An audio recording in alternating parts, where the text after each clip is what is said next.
ಎಲ್ಲರಿಗೂ ನಮಸ್ಕಾರ. ನವಚೇತನ ಎಜುಕೇಷನ್ ಚಾನಲ್ಗೆ ಎಲ್ಲರಿಗೂ ಸ್ವಾಗತ.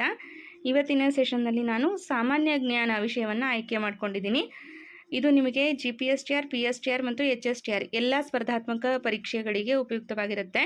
ಯಾಕಂದರೆ ಎಲ್ಲ ಎಕ್ಸಾಮ್ಸಲ್ಲೂ ನೀವು GK ಪೇಪರನ್ನು ಬರೀಲೇಬೇಕು. ಅದರಲ್ಲಿ ಬುಕ್ಸ್ ಆ್ಯಂಡ್ ಆಥರ್ಸ್ ಕುರಿತಾಗಿ ನಮಗೆ 1 ಅಥವಾ 2 ಅಂಕದ ಪ್ರಶ್ನೆಯನ್ನು ಕೇಳುವಂತಹ ಸಾಧ್ಯತೆ ಇರುತ್ತೆ. ಓಕೆ, ನೀವು GK ಸಿಲೆಬಸನ್ನು ತೆಗೆದು ನೋಡಿ, ಅಲ್ಲಿ ಬುಕ್ಸ್ ಆ್ಯಂಡ್ ಆಥರ್ಸ್ ಅನ್ನೋದನ್ನು ಕೊಟ್ಟಿರ್ತಾರೆ.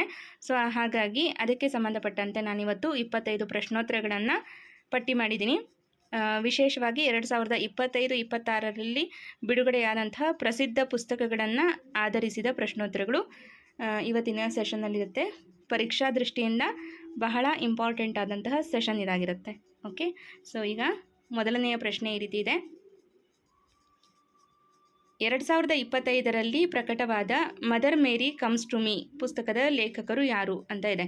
Mother Mary comes to me ಈ ಪುಸ್ತಕದ ಲೇಖಕರು ಅರುಂಧತಿ ರಾಯ್. ಓಕೆ, ಇದು ಯಾವುದರ ಕುರಿತಾಗಿದೆ ಅನ್ನೋದನ್ನು ಕೂಡ ಇಲ್ಲಿ ನಿಮಗೆ ಸಂಕ್ಷಿಪ್ತವಾಗಿ ತಿಳಿಸಲಾಗಿದೆ. ವಿವರಣೆ: ಈ ಪುಸ್ತಕವು ಅರುಂಧತಿ ರಾಯ್ ಅವರ ಆತ್ಮಚರಿತ್ರೆಯಾಗಿದೆ.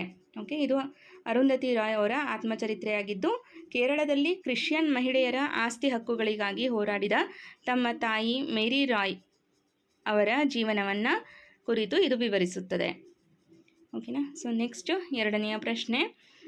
The loneliness of Sonia and Sunny ಎಂಬ 2025ರ ಕಾದಂಬರಿಯನ್ನು ಬರೆದವರು ಯಾರು ಅಂತ ಇದೆ. ಈ ಒಂದು ಪುಸ್ತಕವನ್ನು ಅಥವಾ ಈ ಒಂದು ಕಾದಂಬರಿಯನ್ನು ಬರೆದವರು ಕಿರಣ್ ದೇಸಾಯಿ ಅವರು. ವಿವರಣೆ: ಬುಕ್ಕರ್ ಪ್ರಶಸ್ತಿ ವಿಜೇತ ಲೇಖಕಿ ಕಿರಣ್ ದೇಸಾಯಿ ಅವರ ಈ ಕಾದಂಬರಿಯು 2025ರ ಅತ್ಯಂತ ನಿರೀಕ್ಷಿತ ಪುಸ್ತಕಗಳಲ್ಲಿ ಒಂದಾಗಿದ್ದು, ಇದು ನ್ಯೂಯಾರ್ಕ್ ಟೈಮ್ಸ್ನ ಅತ್ಯುತ್ತಮ ಪುಸ್ತಕಗಳ ಪಟ್ಟಿಯಲ್ಲೂ ಸ್ಥಾನವನ್ನು ಪಡೆದಿದೆ. ಸೊ ಇದು ವಿಶೇಷವಾಗಿರುತ್ತೆ. ಕಿರಣ್ ದೇಸಾಯಿ ಅವರ ಕಾದಂಬರಿ ಯಾವುದು ಅಂತ ಅಂದರೆ the loneliness of Sonia and Sunny. ಈ ಒಂದು ಕಾದಂಬರಿ ನ್ಯೂಯಾರ್ಕ್ ಟೈಮ್ಸ್ನ ಅತ್ಯುತ್ತಮ ಪುಸ್ತಕಗಳ ಪಟ್ಟಿಯಲ್ಲೂ ಸ್ಥಾನವನ್ನು ಪಡ್ಕೊಂಡಿದೆ ಅನ್ನೋದು ವಿಶೇಷವಾದಂತಹ ಅಂಶ ಆಗುತ್ತೆ. ನೆಕ್ಸ್ಟು ಮೂರನೆಯ ಪ್ರಶ್ನೆ. ಪ್ಯಾರಾ ಒಲಿಂಪಿಕ್ ಕ್ರೀಡಾಪಟು ಡಾಕ್ಟರ್ ದೀಪಾ ಮಲಿಕ್ ಅವರ 2025ರ ಆತ್ಮಚರಿತ್ರೆಯ ಹೆಸರೇನು ಅಂತ ಪ್ರಶ್ನೆಯನ್ನು ಕೇಳಿದ್ದಾರೆ. ಸೊ ಇಲ್ಲಿ ಸರಿಯಾದಂತಹ ಉತ್ತರ bring it in the incredible story of my life. Okay, so ಇದು ಯಾರ ಒಂದು ಪುಸ್ತಕ ಅಥವಾ ಆತ್ಮಚರಿತ್ರೆಯ ಹೆಸರು ಅಂದರೆ ಪ್ಯಾರಾ ಒಲಿಂಪಿಕ್ ಕ್ರೀಡಾಪಟು ಡಾಕ್ಟರ್ ದೀಪಾ ಮಲಿಕ್ ಅವರ ಆತ್ಮಚರಿತ್ರೆ ಆಗುತ್ತೆ. Bring it in the incredible story of my life. So ಕೆಲವೊಂದಿಷ್ಟು ಹೆಸರುಗಳನ್ನು ನೆನ್ಪಿಟ್ಕೊಳ್ಳೋದು ಕಷ್ಟ ಆದಾಗ ಅವುಗಳನ್ನು ಪದೇ ಪದೇ ನಾವು ರಿಮೈಂಡ್ ಮಾಡಿಕೊಂಡು ಪ್ರಾಕ್ಟೀಸ್ ಮಾಡಿದರೆ ಸುಲಭವಾಗಿ ನೆನಪಾಗುತ್ತೆ. ಈ ಪುಸ್ತಕವು ಪ್ಯಾರಾ ಒಲಿಂಪಿಕ್ಸ್ನಲ್ಲಿ ಪದಕ ಗೆದ್ದ ಭಾರತದ ಮೊದಲ ಮಹಿಳಾ ಅಥ್ಲೀಟ್ ಡಾಕ್ಟರ್ ದೀಪಾ ಮಲಿಕ್ ಅವರ ಸ್ಫೂರ್ತಿದಾಯಕ ಜೀವನದ ಪಯಣವನ್ನು ತಿಳಿಸುತ್ತದೆ. ಇನ್ನು ನಾಲ್ಕನೆಯ ಪ್ರಶ್ನೆ. 2025ರಲ್ಲಿ ಬಿಡುಗಡೆಯಾದ how India scaled Mount G20 the inside story of the G20 presidency ಪುಸ್ತಕದ ಲೇಖಕರು ಯಾರು ಅಂತ ಇದೆ. ಅಮಿತಾಬ್ ಕಾಂತ್ ಅವರು ಈ ಒಂದು ಪುಸ್ತಕವನ್ನು ಬರೆದಿದ್ದಾರೆ. Okay, how India scaled Mount G20. Okay, ಇದನ್ನು ನೆನ್ಪಿಟ್ಕೊಳ್ಳಿ. ಅಮಿತಾಬ್ ಕಾಂತ್ ಅನ್ನುವರು ಈ ಒಂದು ಪುಸ್ತಕವನ್ನು ಬರೆದಿದ್ದಾರೆ. ಭಾರತದ G20 ಶೃಂಗಸಭೆಯ ಶೆರ್ಪಾ ಆಗಿದ್ದ ಅಮಿತಾಬ್ ಕಾಂತ್ ಅವರು ಭಾರತವು G20 ಅಧ್ಯಕ್ಷತೆಯನ್ನು ಯಶಸ್ವಿಯಾಗಿ ನಿರ್ವಹಿಸಿ. ಐದನೆಯ ಪ್ರಶ್ನೆ. ಪ್ರಸಿದ್ಧ ಲೇಖಕ ಅಮಿತಾವ್ ಘೋಷ್ ಅವರ 2025ರ ಕೃತಿಯ ಹೆಸರೇನು ಅಂತ ಪ್ರಶ್ನೆಯನ್ನು ಕೇಳಿದ್ದಾರೆ. ಅಮಿತಾವ್ ಘೋಷ್ ಜ್ಞಾನಪೀಠ ಪ್ರಶಸ್ತಿ ಪುರಸ್ಕೃತರಾಗಿದ್ದು 2025ರ ಜನವರಿಯಲ್ಲಿ ಒಂದು ಪುಸ್ತಕವನ್ನು ಬಿಡುಗಡೆ ಮಾಡ್ತಾರೆ. ಸೊ ಅದೇ ವೈಲ್ಡ್ ಫಿಕ್ಷನ್ಸ್. ಓಕೆ, ವಿವರಣೆ ಕೂಡ ಅದೇ ಇದೆ. ಜ್ಞಾನಪೀಠ ಪ್ರಶಸ್ತಿ ಪುರಸ್ಕೃತ ಅಮಿತಾವ್ ಘೋಷ್ ಅವರು 2025ರ ಜನವರಿಯಲ್ಲಿ ವೈಲ್ಡ್ ಫಿಕ್ಷನ್ಸ್ ಎಂಬ ಹೊಸ ಪುಸ್ತಕವನ್ನು ಬಿಡುಗಡೆ ಮಾಡಿದ್ದಾರೆ. ಓಕೆ, ವೈಲ್ಡ್ ಫಿಕ್ಷನ್ಸ್ ಅನ್ನೋದು ಯಾರ ಕೃತಿ ಅಂತ ಅಂದರೆ ಅಮಿತಾವ್ ಘೋಷ್. ನೆಕ್ಸ್ಟ್ ಆರನೆಯ ಪ್ರಶ್ನೆ. ವಿಂಗ್ಸ್ ಟು ಅವರ್ ಹೋಪ್ಸ್ ಸಂಪುಟ 2 ಯಾರ ಭಾಷಣಗಳ ಸಂಕಲನವಾಗಿದೆ ಅಂತ ಪ್ರಶ್ನೆಯನ್ನು ಕೇಳಿದ್ದಾರೆ. ಸೊ ಇಲ್ಲಿ ಸರಿಯಾದಂಥ ಉತ್ತರ ದ್ರೌಪದಿ ಮುರ್ಮು ಇವರ ಭಾಷಣಗಳ ಸಂಕಲನ ಯಾವುದು ಅಂತ ಅಂದರೆ ವಿಂಗ್ಸ್ ಟು ಅವರ್ ಹೋಪ್ಸ್ ಸಂಪುಟ 2. ಓಕೆ, ಸೊ ಇಲ್ಲಿ ವಿವರಣೆ. 2025ರ ಜೂನ್ನಲ್ಲಿ ಬಿಡುಗಡೆಯಾದ ಈ ಪುಸ್ತಕವು ಭಾರತದ ರಾಷ್ಟ್ರಪತಿ ದ್ರೌಪದಿ ಮುರ್ಮು ಅವರ ಪ್ರಮುಖ ಭಾಷಣಗಳ 2ನೇ ಸಂಪುಟವಾಗಿದೆ. ನೆಕ್ಸ್ಟು 7ನೇ ಪ್ರಶ್ನೆ, the one cricket my life and more ಯಾವ ಭಾರತೀಯ ಕ್ರಿಕೆಟಿಗನ ಆತ್ಮಚರಿತ್ರೆಯಾಗಿದೆ ಅಥವಾ ಆತ್ಮಕಥೆಯಾಗಿದೆ ಅಂತ ಪ್ರಶ್ನೆಯನ್ನು ಕೇಳಿದ್ದಾರೆ. ಸೊ ವೆರಿ ಇಂಪಾರ್ಟೆಂಟ್ ಕ್ವಶನ್ ಆಗುತ್ತಿದ್ದು, ಬಹಳಷ್ಟು ಪರೀಕ್ಷೆಯಲ್ಲಿ ಈ ರೀತಿ ಪ್ರಶ್ನೆಗಳನ್ನು ಕೇಳಿದ್ದಾರೆ. ಇಲ್ಲಿ ಸರಿಯಾದಂಥ ಉತ್ತರ ಶಿಖರ್ ಧವನ್. ವಿವರಣೆ: ಭಾರತದ ಸ್ಫೋಟಕ ಆರಂಭಿಕ ಆಟಗಾರ ಶಿಖರ್ ಧವನ್ ಅವರ ಕ್ರಿಕೆಟ್ ಜೀವನ ಮತ್ತು ವೈಯಕ್ತಿಕ ಬದುಕಿನ ಅನುಭವಗಳನ್ನು ಈ ಪುಸ್ತಕ ಒಳಗೊಂಡಿದೆ. ಸೊ ಪುಸ್ತಕದ ಹೆಸರನ್ನು ಮತ್ತೊಮ್ಮೆ ನೋಟ್ ಮಾಡ್ಕೊಳ್ಳಿ. The one cricket my life and more. ಇದು ಯಾವ ಭಾರತೀಯ ಕ್ರಿಕೆಟಿಗನ ಆತ್ಮಕಥೆ ಅಂತ ಅಂದರೆ ಶಿಖರ್ ಧವನ್ ಅವರ ಒಂದು ಆತ್ಮಕಥೆಯಾಗಿರುತ್ತೆ. ನೆಕ್ಸ್ಟು 8ನೆಯ ಪ್ರಶ್ನೆ, operation Sindoor the untold story of India's deep strikes inside Pakistan ಪುಸ್ತಕವನ್ನು ಯಾರು ಬರೆದಿದ್ದಾರೆ? ಸೊ ಪುಸ್ತಕದ ಹೆಸರೇ ಎಷ್ಟೊಂದು ದೊಡ್ಡದಾಗಿದೆ. ಸೊ ಇದನ್ನ ನೆನ್ಪಿಟ್ಕೊಳ್ಬೇಕು ಅಂತಂದರೆ ಪದೇ ಪದೇ ಪ್ರಾಕ್ಟೀಸ್ ಮಾಡ್ತಾಯಿರಿ. ಸೊ ಈ ಪುಸ್ತಕವನ್ನು ಬರೆದವರು ಯಾರು ಅಂದರೆ lieutenant general KJS Dhillon. Okay, so ಇಲ್ಲಿ ವಿವರಣೆ: ಭಾರತೀಯ ಸೇನೆಯು ಪಾಕಿಸ್ತಾನದೊಳಗೆ ನಡೆಸಿದಂತಹ ಗುಪ್ತ ಕಾರ್ಯಾಚರಣೆಗಳ ರೋಚಕ ಕಥೆಯನ್ನು ನಿವೃತ್ತ ಸೇನಾಧಿಕಾರಿ ಧಿಲ್ಲೋನ್ ಅವರು ಈ ಪುಸ್ತಕದಲ್ಲಿ ಅನಾವರಣಗೊಳಿಸಿದ್ದಾರೆ. ಇದು ಸೆಪ್ಟೆಂಬರ್ 2025ರಲ್ಲಿ ಬಿಡುಗಡೆಯಾದಂತಹ ಪುಸ್ತಕವಾಗಿರುತ್ತೆ. ಇನ್ನು 9ನೆಯ ಪ್ರಶ್ನೆ, 2026ರಲ್ಲಿ ಬಿಡುಗಡೆಯಾದ ಕೂಲ್ ಮಷೀನ್ ಎಂಬ ಕಾದಂಬರಿಯು ಯಾವ ಲೇಖಕರ ಹಾರ್ಲೆಮ್ ಟ್ರೈಲಾಜಿಯ 3ನೇ ಭಾಗವಾಗಿದೆ ಅಂತ ಪ್ರಶ್ನೆಯನ್ನು ಕೇಳಿದ್ದಾರೆ. ಸೊ ಇಲ್ಲಿ ಸರಿಯಾದಂತಹ ಉತ್ತರ Colson Whitehead. Okay, Colson Whitehead ಅವರ ಒಂದು ಹಾರ್ಲೆಮ್ ಟ್ರೈಲಾಜಿಯ 3ನೇ ಭಾಗವಾಗಿರುತ್ತೆ. ಪುಲಿಟ್ಜರ್ ಪ್ರಶಸ್ತಿ ವಿಜೇತ ಲೇಖಕ ಕೋಲ್ಸನ್ ವೈಟ್ ಹೆಡ್ ಅವರ ಬಹುನಿರೀಕ್ಷಿತ ಕಾದಂಬರಿ ಇದಾಗಿದ್ದು, ಇದು 1980ರ ದಶಕದ ನ್ಯೂಯಾರ್ಕ್ ನಗರದ ಕಥೆಯನ್ನು ಹೇಳುತ್ತದೆ. ನೋಟ್ ಮಾಡ್ಕೊಳ್ಳಿ. ಕೆಲವೊಂದಿಷ್ಟು ಪ್ರಶ್ನೆಗಳು ಕ್ಲಿಷ್ಟವಾಗಿರುತ್ತೆ. ಸೊ ಅಂತಹದ್ದನ್ನು ನಾವು ಪದೇ ಪದೇ ಪ್ರಾಕ್ಟೀಸ್ ಮಾಡಿದರೆ ಮಾತ್ರ ನಮಗೆ ಪರೀಕ್ಷೆಯಲ್ಲಿ ನೆನಪಾಗುತ್ತೆ. ಇನ್ನು 10ನೆಯ ಪ್ರಶ್ನೆ, 2025ರ ದಿ ವರ್ಲ್ಡ್ ಆಫ್ಟರ್ ಗಾಜಾ ಪುಸ್ತಕವನ್ನು ಯಾರು ರಚಿಸಿದ್ದಾರೆ ಅಂತ ಅಂದರೆ Pankaj Mishra. Okay, important question ಆಗುತ್ತೆ, ಇದು ಕೂಡ ನೋಟ್ ಮಾಡ್ಕೊಳ್ಳಿ. ದ ವರ್ಲ್ಡ್ ಆಫ್ಟರ್ ಗಾಜಾ ಪುಸ್ತಕವನ್ನು ಬರೆದವರು ಪಂಕಜ್ ಮಿಶ್ರಾ. ಜಾಗತಿಕ ರಾಜಕೀಯ ಮತ್ತು ಬಿಕ್ಕಟ್ಟುಗಳ ವಿಶ್ಲೇಷಣೆಗೆ ಹೆಸರುವಾಸಿಯಾದ ಪಂಕಜ್ ಮಿಶ್ರಾ ಅವರು ಗಾಜಾ ಸಂಘರ್ಷದ ನಂತರದ ಪ್ರಪಂಚದ ಸ್ಥಿತಿಗತಿಯ ಕುರಿತು ಈ ಪುಸ್ತಕವನ್ನು ಬರೆದಿದ್ದಾರೆ. ಓಕೆ, ಸೊ ನೆಕ್ಸ್ಟ್ 11ನೆಯ ಪ್ರಶ್ನೆ, 2025ರಲ್ಲಿ ಪ್ರಕಟವಾದ MS Swaminathan the man who fed India ಕೃತಿಯನ್ನು ಬರೆದವರು ಯಾರು ಅಂತ ಪ್ರಶ್ನೆಯನ್ನು ಕೇಳಿದ್ದಾರೆ. ಪ್ರಿಯಾಂಬದ ಜಯಕುಮಾರ್ ಅವರು ಈ ಪುಸ್ತಕವನ್ನು ಬರೆದಿದ್ದಾರೆ. ವಿವರಣೆ: ಭಾರತದ ಹಸಿರು ಕ್ರಾಂತಿಯ ಪಿತಾಮಹ ಎಂದು ಹೆಸರುವಾಸಿಯಾಗಿದ್ದಂತಹ ದಿವಂಗತ ಡಾಕ್ಟರ್ MS ಸ್ವಾಮಿನಾಥನ್ ಅವರ ಜೀವನ ಮತ್ತು ಸಾಧನೆಗಳನ್ನು ಈ ಪುಸ್ತಕದಲ್ಲಿ ಕಟ್ಟಿಕೊಡಲಾಗಿದೆ. Okay, MS Swaminathan the man who fed India ಈ ಒಂದು ಕೃತಿಯನ್ನು ಬರೆದವರು ಪ್ರಿಯಾಂಬದ ಜಯಕುಮಾರ್. ಇನ್ನು 12ನೆಯ ಪ್ರಶ್ನೆ, Indira Gandhi and the years that transformed India ಅನ್ನುವಂತಹ ಪುಸ್ತಕದ ಲೇಖಕರು ಯಾರು ಅಂದರೆ ಶ್ರೀನಾಥ್ ರಾಘವನ್. ಓಕೆ, ವಿವರಣೆ: ಖ್ಯಾತ ಇತಿಹಾಸಕಾರ ಶ್ರೀನಾಥ್ ರಾಘವನ್ ಅವರು ಇಂದಿರಾ ಗಾಂಧಿಯವರ ಅಧಿಕಾರಾವಧಿ ಮತ್ತು ಆ ಸಮಯದಲ್ಲಿ ಭಾರತ ಕಂಡಂತಹ ಬದಲಾವಣೆಗಳನ್ನು ಕುರಿತು ಈ ಕೃತಿಯಲ್ಲಿ ವಿಶ್ಲೇಷಿಸಿದ್ದಾರೆ. ಕೃತಿ ಮತ್ತು ಲೇಖಕರ ಹೆಸರನ್ನು ನೋಟ್ ಮಾಡ್ಕೊಳ್ಳಿ. ಸೊ ಅದರ ಕುರಿತಾಗಿ ಪ್ರಶ್ನೆಯನ್ನು ಕೇಳಿರ್ತಾರೆ. Okay, Indira Gandhi and the years that transformed India ಕೃತಿಯನ್ನು ಬರೆದವರು ಯಾರು ಅಂದರೆ ಶ್ರೀನಾಥ್ ರಾಘವನ್. ಇನ್ನು 13ನೆಯ ಪ್ರಶ್ನೆ, 2026ರಲ್ಲಿ ಪ್ರಕಟವಾದ ಕಂಟ್ರಿ ಪೀಪಲ್ ಕಾದಂಬರಿಯ ಲೇಖಕರು ಯಾರು? ಇತ್ತೀಚೆಗೆ ಬಿಡುಗಡೆಯಾದಂತಹ ಪುಸ್ತಕ ಇದು. ಪ್ರಸಿದ್ಧವಾದಂತಹ ಪುಸ್ತಕ ಕಂಟ್ರಿ ಪೀಪಲ್. ಇದನ್ನು ಬರೆದವರು ಡೇನಿಯಲ್ ಮೇಸನ್. ಪುಲಿಟ್ಜರ್ ಪ್ರಶಸ್ತಿ ಫೈನಲಿಸ್ಟ್ ಡೇನಿಯಲ್ ಮೇಸನ್ ಅವರ ಈ ಹೊಸ ಕಾದಂಬರಿಯು ಒಂದು ಕುಟುಂಬವು ವರ್ಮೊಂಟ್ನಲ್ಲಿ ಹೊಸ ಜೀವನವನ್ನು ಪ್ರಾರಂಭಿಸುವಂತಹ ಕಥೆಯಾಗಿದೆ. ಓಕೆ, ಸೊ ಕೃತಿಯ ಹೆಸರನ್ನು ಬರ್ಕೊಂಡು ಅದರ ಮುಂದೆ ಲೇಖಕರ ಹೆಸರನ್ನು ಬರ್ಕೊಳ್ಳಿ. ಕಂಟ್ರಿ ಪೀಪಲ್, ಇದರ ಲೇಖಕರು ಡೇನಿಯಲ್ ಮೇಸನ್. ನೆಕ್ಸ್ಟ್ 14ನೆಯ ಪ್ರಶ್ನೆ, ಭಾರತದ ಖ್ಯಾತ ವಕೀಲರೊಬ್ಬರ ಕುರಿತಾದ ಬಿಯಾಂಡ್ ದ ಕೋರ್ಟ್ ರೂಮ್ ಪುಸ್ತಕದ ಲೇಖಕರು ಯಾರು ಅಂತ ಅಂದರೆ Fali S Nariman. Okay, Fali S Nariman ಅವರು ಬರೆದಂತಹ ಪುಸ್ತಕ ಬಿಯಾಂಡ್ ದ ಕೋರ್ಟ್ ರೂಮ್.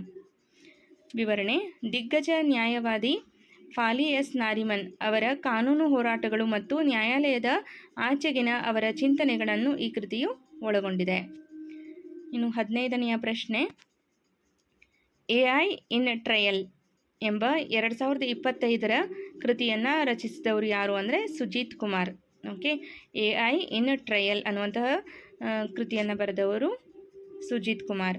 ಕೃತಕ ಬುದ್ಧಿಮತ್ತೆಯ ಕಾನೂನು, ನೈತಿಕತೆ ಮತ್ತು ಸವಾಲುಗಳ ಕುರಿತಾದ ಪ್ರಮುಖ ವಿಷಯಗಳನ್ನು ಈ ಪುಸ್ತಕವು ಏಪ್ರಿಲ್ 2025ರಲ್ಲಿ ತೆರೆದಿಟ್ಟಿದೆ. ಓಕೆ, ಸೊ ನೆಕ್ಸ್ಟ್ 16ನೆಯ ಪ್ರಶ್ನೆ, ನ್ಯೂಜಿಲೆಂಡ್ನ ಮಾಜಿ ಪ್ರಧಾನಿಯವರ a different kind of power ಪುಸ್ತಕವನ್ನು ಬರೆದವರು ಯಾರು? ನ್ಯೂಜಿಲೆಂಡ್ನ ಮಾಜಿ ಪ್ರಧಾನಿಯವರ a different kind of power ಅನ್ನುವಂಥ ಪುಸ್ತಕವನ್ನು ಬರೆದವರು ಜಸಿಂಡಾ ಆರ್ಡೆರ್ನ್. ಓಕೆ, ಜಸಿಂಡಾ ಆರ್ಡೆರ್ನ್ ಅವರು ಬರೆದಿರುವಂತಹ ಪುಸ್ತಕ ಇದಾಗಿರುತ್ತೆ. ನ್ಯೂಜಿಲೆಂಡ್ನ ಜನಪ್ರಿಯ ಮಾಜಿ ಪ್ರಧಾನಿ ಜಸಿಂಡಾ ಆರ್ಡೆರ್ನ್ ಅವರು ತಮ್ಮ ನಾಯಕತ್ವದ ಶೈಲಿ ಮತ್ತು ರಾಜಕೀಯ ಅನುಭವಗಳನ್ನು ಈ ಪುಸ್ತಕದಲ್ಲಿ ಹಂಚಿಕೊಂಡಿದ್ದಾರೆ. ಇದು 2025ರಲ್ಲಿ ಬಿಡುಗಡೆಯಾದಂತಹ ಪುಸ್ತಕವಾಗಿರುತ್ತೆ. ಇನ್ನು 17ನೆಯ ಪ್ರಶ್ನೆ, ಇಲ್ಲಿ ನಿಮಗೆ ಪುಸ್ತಕಗಳು ಮತ್ತು ಅದರ ಲೇಖಕರು ಸ್ವಲ್ಪ ವಿಭಿನ್ನ ಅಂತ ಅನಿಸುತ್ತೆ, ವಿಶೇಷ ಅನಿಸುತ್ತೆ. ಯಾಕಂದರೆ ಇತ್ತೀಚೆಗೆ ಬಿಡುಗಡೆಯಾಗುವಂತಹ ಪುಸ್ತಕಗಳ ಹೆಸರೇ ಆ ರೀತಿ ಇರುತ್ತೆ. ಓಕೆ, ಕಾಮನ್ ಆಗಿರೋದೇ ಇಲ್ಲ. ಈ ಹಿಂದೆ ಇತ್ತಲ್ವ ಕಾದಂಬರಿಗಳ ಹೆಸರು, ಅಂದರೆ ಅದನ್ನ ಕೇಳೋದಕ್ಕೆ ಚೆನ್ನಾಗಿ ಅನಿಸ್ತಿತ್ತು. ಬಟ್ ಇವಾಗ ಎಲ್ಲವೂ ಕೂಡ ವಿಭಿನ್ನವಾಗಿದೆ. ಸೊ ಅದನ್ನು ನಾವು ಕೂಡ ಪದೇ ಪದೇ ಪ್ರಾಕ್ಟೀಸ್ ಮಾಡ್ಕೊಳ್ತಾನೆ ಅಭ್ಯಾಸ ಮಾಡ್ತಾ ಹೋಗಬೇಕು. 17ನೇ ಪ್ರಶ್ನೆ, ಖ್ಯಾತ ಕಾದಂಬರಿಕಾರ ಜಾನ್ ಗ್ರೀನ್ ಅವರ 2026ರ ಬಹುನಿರೀಕ್ಷಿತ ವಯಸ್ಕರ ಚೊಚ್ಚಲ ಕಾದಂಬರಿ ಯಾವುದು ಅಂತ ಕೇಳಿದ್ದಾರೆ. ಜಾನ್ ಗ್ರೀನ್ ಅವರು 2026ರ ಬಹುನಿರೀಕ್ಷಿತ ವಯಸ್ಕರ ಚೊಚ್ಚಲ ಕಾದಂಬರಿ ಯಾವುದು ಅಂತ ಅಂದರೆ ಹಾಲಿವುಡ್ ಎಂಡಿಂಗ್. ವಿವರಣೆ: 9 ವರ್ಷಗಳ ನಂತರ ಜಾನ್ ಗ್ರೀನ್ ಬರೆದಿರುವ ಈ ಕಾದಂಬರಿಯು ಹಾಲಿವುಡ್ನ ತೆರೆಯ ಹಿಂದಿನ ಪ್ರೇಮಕತೆ ಮತ್ತು ಪ್ರಸಿದ್ಧಿಯ ಸಂಸ್ಕೃತಿಯನ್ನು ವಿಮರ್ಶಿಸುತ್ತದೆ. ಈಗ ನೆಕ್ಸ್ಟು 18ನೇ ಪ್ರಶ್ನೆ, Chola tigers the avengers of Somnath ಪುಸ್ತಕವನ್ನು ಬರೆದವರು ಯಾರು ಅಂತ ಅಂದರೆ ಅಮಿಶ್ ತ್ರಿಪಾಠಿ. ಸೊ ಇಲ್ಲಿ ಹಿಸ್ಟ್ರಿಗೆ ಸಂಬಂಧಪಟ್ಟಂತಹ ಒಂದು ಪ್ರಸಿದ್ಧ ಪುಸ್ತಕ ಇದಾಗಿರುತ್ತೆ. ಪೌರಾಣಿಕ ಮತ್ತು ಐತಿಹಾಸಿಕ ಕಾದಂಬರಿಗಳ ಜನಪ್ರಿಯ ಲೇಖಕ ಅಮಿಶ್ ತ್ರಿಪಾಠಿ ಅವರ ಈ ಕೃತಿಯು ಚೋಳ ಸಾಮ್ರಾಜ್ಯ ಮತ್ತು ಸೋಮನಾಥ ದೇವಾಲಯದ ಐತಿಹಾಸಿಕ ಘಟನೆಗಳನ್ನು ಆಧರಿಸಿದೆ. ಕೃತಿಯ ಹೆಸರನ್ನು ನೋಟ್ ಮಾಡ್ಕೊಳ್ಳಿ, Chola tigers the avengers of Somnath. Okay, so next 19ನೆಯ ಪ್ರಶ್ನೆ, the undying light a personal history of independent India ಎಂಬ ಕೃತಿಯ ಕರ್ತೃ ಯಾರು ಅಂತ ಅಂದರೆ ಗೋಪಾಲ್ ಕೃಷ್ಣ ಗಾಂಧಿ. ಓಕೆ, ಗೋಪಾಲ್ ಕೃಷ್ಣ ಗಾಂಧಿಯವರ ಪ್ರಸಿದ್ಧ ಕೃತಿ the undying light a personal history of independent India. Mahatma ಗಾಂಧಿಯವರ ಮೊಮ್ಮಗ ಮತ್ತು ಪಶ್ಚಿಮ ಬಂಗಾಳದ ಮಾಜಿ ರಾಜ್ಯಪಾಲ ಗೋಪಾಲ್ ಕೃಷ್ಣ ಗಾಂಧಿಯವರು ಸ್ವತಂತ್ರ ಭಾರತದ ಇತಿಹಾಸವನ್ನು ತಮ್ಮ ವೈಯಕ್ತಿಕ ಅನುಭವಗಳೊಂದಿಗೆ ಈ ಪುಸ್ತಕದಲ್ಲಿ ವಿವರಿಸಿದ್ದಾರೆ ಅನ್ನೋದು ಈ ಒಂದು ಕೃತಿಯ ವಿಶೇಷವಾಗಿರುತ್ತೆ. ಇನ್ನು 20ನೆಯ ಪ್ರಶ್ನೆ, 2025ರ India 5000 years of history in the subcontinent ಪುಸ್ತಕವನ್ನು ಬರೆದ ಇತಿಹಾಸಕಾರ್ತಿ ಯಾರು ಅಂತ ಅಂದರೆ ಆಡ್ರೆ ಟ್ರುಷ್ಕೆ. ಸೊ ಹೆಸರೇ ವಿಭಿನ್ನವಾಗಿದೆ. ಆಡ್ರೆ ಟ್ರುಷ್ಕೆ ಅವರ ಕೃತಿ ಇದಾಗಿರುತ್ತೆ, India 5000 years of history in the sub continent. So ವಿವರಣೆ: ಭಾರತೀಯ ಇತಿಹಾಸದ ಕುರಿತು ಸಾಕಷ್ಟು ಚರ್ಚೆಗಳನ್ನು ಹುಟ್ಟುಹಾಕಿರುವ ಲೇಖಕಿ ಆಡ್ರೆ ಟ್ರುಷ್ಕೆ ಅವರ ಈ ಪುಸ್ತಕವು ಭಾರತೀಯ ಉಪಖಂಡದ 5000 ವರ್ಷಗಳ ಸುದೀರ್ಘ ಇತಿಹಾಸವನ್ನು ಒಳಗೊಂಡಿದೆ. ಇನ್ನು 21ನೆಯ ಪ್ರಶ್ನೆ, 2026ರ ಲಾಸ್ಟ್ ನೈಟ್ ಇನ್ ಬ್ರೂಕ್ಲಿನ್ ಕಾದಂಬರಿಯ ಲೇಖಕಿ ಯಾರು ಅಂತ ಪ್ರಶ್ನೆಯಾಗಿದೆ. ಇದಕ್ಕೆ ಸರಿಯಾದಂಥ ಉತ್ತರ option A, Xochitl Gonzalez. Okay, New York Times best seller ಲೇಖಕಿಯಾದ ಸೋಚಿಟ್ಲ್ ಗೊನ್ಸಾಲೇಸ್ ಅವರ ಈ ಕಾದಂಬರಿಯು 2026ರ ಅತ್ಯಂತ ನಿರೀಕ್ಷಿತ ಪುಸ್ತಕಗಳ ಪಟ್ಟಿಯಲ್ಲಿ ಸ್ಥಾನವನ್ನು ಪಡೆದಿದೆ. ಓಕೆ, ಸೊ ನೆಕ್ಸ್ಟು 22ನೆಯ ಪ್ರಶ್ನೆ, ಟ್ರಾನ್ಸ್ಕ್ರಿಪ್ಷನ್ ಎಂಬ ಪ್ರಭಾವಶಾಲಿ ಕಾದಂಬರಿಯನ್ನು ರಚಿಸಿದವರು ಯಾರು ಅಂತ ಅಂದರೆ ಇದಕ್ಕೆ ಸರಿಯಾದಂಥ ಉತ್ತರ ಆಪ್ಷನ್ ಬಿ, ಬೆನ್ ಲರ್ನರ್. ಓಕೆ, ಟ್ರಾನ್ಸ್ಕ್ರಿಪ್ಷನ್ ಎಂಬ ಪ್ರಭಾವಶಾಲಿ ಕಾದಂಬರಿಯನ್ನು ರಚಿಸಿದವರು ಬೆನ್ ಲರ್ನರ್. ವಿವರಣೆ: ಬೆನ್ ಲರ್ನರ್ ಅವರ ಈ ಕಾದಂಬರಿಯು ಭಾವನಾತ್ಮಕ ನಾಟಕ ಮತ್ತು ಭಾಷೆಯ ವಿಶ್ಲೇಷಣೆಯನ್ನು ಒಳಗೊಂಡಿದ್ದು 2026ರ ಪ್ರಮುಖ ಬಿಡುಗಡೆಗಳಲ್ಲಿ ಒಂದಾಗಿದೆ. ಓಕೆ, ಬೆನ್ ಲರ್ನರ್ ಅವರ ಪ್ರಸಿದ್ಧ ಕೃತಿ ಟ್ರಾನ್ಸ್ಕ್ರಿಪ್ಷನ್. ಇದನ್ನು ನೋಟ್ ಮಾಡ್ಕೊಳ್ಳಿ. ನೆಕ್ಸ್ಟ್ 23ನೇ ಪ್ರಶ್ನೆ, different strokes. Okay, different strokes ಎಂಬ ಪುಸ್ತಕದ ಲೇಖಕರು ಯಾರು ಅಂತಂದರೆ A.K. ಭಟ್ಟಾಚಾರ್ಯ. ವಿವರಣೆ: 2025ರ ಜೂನ್ನಲ್ಲಿ ಪ್ರಕಟವಾದ ಈ ಕೃತಿಯು ಭಾರತದ ಆರ್ಥಿಕ ಮತ್ತು ರಾಜಕೀಯ ಪಯಣದ ಪ್ರಮುಖ ಘಟ್ಟಗಳನ್ನು ಪತ್ರಕರ್ತ A.K. ಭಟ್ಟಾಚಾರ್ಯ ಅವರ ದೃಷ್ಟಿಕೋನದಲ್ಲಿ ವಿವರಿಸುತ್ತದೆ. ಓಕೆ, ಡಿಫ್ರೆಂಟ್ ಸ್ಟ್ರೋಕ್ಸ್ ಇದರ ಲೇಖಕರು A.K. ಭಟ್ಟಾಚಾರ್ಯ.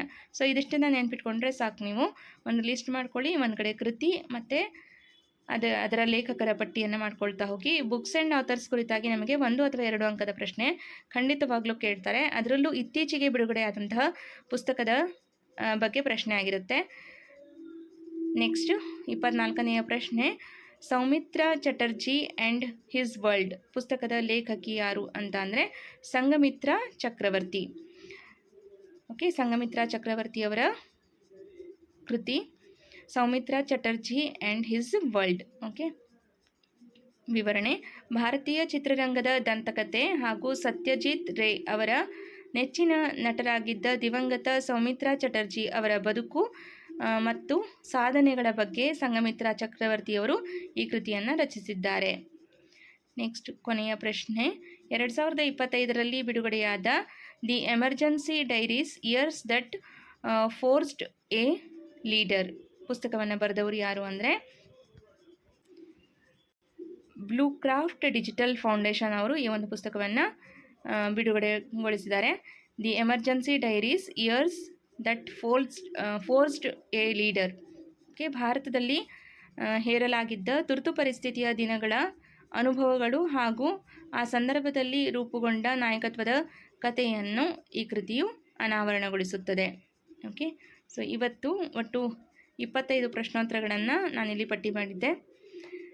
ಇದು ನಿಮಗೆ ಎಲ್ಲ ಸ್ಪರ್ಧಾತ್ಮಕ ಪರೀಕ್ಷೆಗಳಿಗೆ ಉಪಯುಕ್ತವಾಗುತ್ತೆ. ಈಗ ಬಹಳಷ್ಟು ಜನ ನವಚೇತನದ ಅಭ್ಯರ್ಥಿಗಳು ಶಿಕ್ಷಕರ ನೇಮಕಾತಿಗೆ ಸಂಬಂಧಪಟ್ಟಂತೆ ನೀವು ಅಭ್ಯಾಸವನ್ನು ಮಾಡ್ತಾ ಇರ್ತೀರಿ. ಎಲ್ರಿಗೂ ಅಂದರೆ ಎಲ್ಲ ಟೀಚಿಂಗ್ ಎಕ್ಸಾಮ್ಸ್ PSTR, GPSTR ಮತ್ತು HSTR ಎಲ್ಲ ಅಭ್ಯರ್ಥಿಗಳಿಗೆ ಉಪಯುಕ್ತ ಆಗೋ ರೀತಿಯಲ್ಲಿ ಸಾಮಾನ್ಯ ಜ್ಞಾನದ ತರಗತಿಯನ್ನು ಮಾಡಿಕೊಡುವಂಥ ಪ್ರಯತ್ನವನ್ನು ಮಾಡಿದ್ದೀನಿ. ಕಂಪ್ಯೂಟರ್ ತರಗತಿಗೆ ಬಹಳಷ್ಟು ಜನ ಅಭ್ಯರ್ಥಿಗಳು ಕಮೆಂಟ್ ಮಾಡಿದ್ರಿ, ಆರೋಗ್ಯ ಶಿಕ್ಷಣ ಮತ್ತು ಮೌಲ್ಯ ಶಿಕ್ಷಣ ತರಗತಿಯನ್ನು ಮಾಡಿ, ಜೊತೆಗೆ GK ಕ್ಲಾಸನ್ನು ಮಾಡಿ ಅಂತ. ಸೊ ಹಾಗಾಗಿ ಈ ಒಂದು ಸಣ್ಣ ಪ್ರಯತ್ನವನ್ನು ಮಾಡಿದ್ದೀನಿ. ಇದನ್ನು ನೀವು ನೋಟ್ ಮಾಡ್ಕೊಳ್ಳೋದನ್ನು ತಿಳಿಸಿದ್ದೀನಿ. ನಿಮ್ಮ ಒಂದು ನೋಟ್ಸಲ್ಲಿ 2 ಕಾಲಮ್ ಮಾಡ್ಕೊಳ್ಳಿ. ಒಂದು ಕಡೆ ಬುಕ್ಸ್ ಬರ್ಕೊಳ್ಳಿ, ಇನ್ನೊಂದು ಕಡೆ ಆಥರ್ಸ್ ಬರ್ಕೊಂಡು ಲಿಸ್ಟ್ ಮಾಡ್ಕೊಳ್ಳಿ. ಅದನ್ನು ಆಗಾಗ ಪ್ರಾಕ್ಟೀಸ್ ಮಾಡ್ತಾಯಿರಿ. ಈಗ ಪ್ರಶ್ನೆ ನಿಮಗೆ ಇತ್ತೀಚೆಗೆ ಬಿಡುಗಡೆಯಾದಂತಹ ಪುಸ್ತಕಗಳ ಕುರಿತಾಗಿ ಪ್ರಶ್ನೆ ಕೇಳ್ತಾರೆ. ಸೊ ಹಾಗಾಗಿ ಅಂತಹ ಪ್ರಶ್ನೆಗಳನ್ನೇ ಆಯ್ಕೆ ಮಾಡಿಕೊಂಡು ತರಗತಿ ಮಾಡಿಕೊಡುವಂಥ ಪ್ರಯತ್ನವನ್ನು ಮಾಡಿದ್ದೀನಿ. ತರಗತಿ ನಿಮ್ಮೆಲ್ರಿಗೂ ಕೂಡ ಇಷ್ಟ ಆಗಿದೆ ಅಂತ ಭಾವಿಸ್ತೀನಿ. ನಿಮ್ಮ ತಯಾರಿಯನ್ನು ಮುಂದುವರಿಸಿ. ಒಳ್ಳೆ ರೀತಿಯ ತಯಾರಿಗೆ ಖಂಡಿತವಾಗ್ಲೂ ಒಳ್ಳೆಯ ಯಶಸ್ಸು ಸಿಕ್ಕೇ ಸಿಗುತ್ತೆ ಅಂತ ಹೇಳ್ತಾ ಈ ತರಗತಿಯನ್ನು ಇಲ್ಲಿಗೆ ಎಂಡ್ ಮಾಡ್ತಾ ಇದ್ದೀನಿ. Thank you all.